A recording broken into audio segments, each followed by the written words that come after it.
सिंधुदुर्ग जिल्ह्यात बुधवारी रात्रीपासून पावसाचा जोर वाढला आहे। दोडामार्ग तालुक्याला देखील रात्रभर मुसळधार पावसाने झोडपून काढल्याने तालुक्यातले सर्व नदी नाले दुथडीवरून वाहत आहेत। बेडशी पुलावर नदीचं पाणी आल्याने त्या पुलावरून जाणारी एक कार रस्त्यावरच्या पाण्यात अडकून पडली। मागून येणाऱ्या एका जीपने त्या कारमधल्या दोघांना वाचवण्यासाठी जीप पाण्यात घातली। त्यांना कार बाहेर काढलं असताना अचानक पाण्याचा प्रवाह वाढल्याने दोन्ही गाड्या वाहून जाऊ लागल्या। पोलिसांनी स्थानिकांच्या मदतीने दोरखंडाने त्या सर्वांना बाहेर काढलं। आज सकाळी 7 वाजण्याच्या सुमाराला ही घटना घडली। दरम्यान दोडामार्ग सावंतवाडी कुडाळ तालुक्यात पावसाचा जोर वाढला आहे। तेरेखोल नदीने सकाळी 11 वाजता इशारा पातळी ओलांडली आहे। त्यामुळे बांदा परिसरात पूर परिस्थिती निर्माण झाली आहे।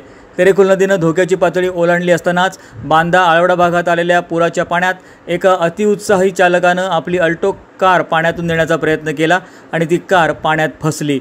जागरूक नागरिकांनी कार आणि कार चालकाला बाहेर काढून कार सुरक्षित स्थळी ठेवली आहे।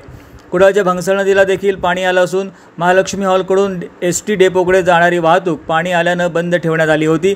दरम्यान पाणी आलेलं असताना सुद्धा एका उत्साही कार चालकाने गाडी पुढे नेल्याने त्याच्यावर ढकलत गाडी बाहेर काढण्याचा प्रसंग ओढवला। सावंतवाडी तालुक्यात घराची भिंत पडून 2 जण जखमी झाले आहेत। आज सकाळी 8 वाजता नोंद झाल्यानुसार दोडामार्ग तालुक्यात सर्वाधिक 154 मिलीमीटर तर सावंतवाडी तालुक्यात 123 मिलीमीटर पावसाची नोंद झाली आहे। आमच्या ठिकठिकाणच्या रिपोर्टरसह bureau news Sindhu reporter live Sindhudurg.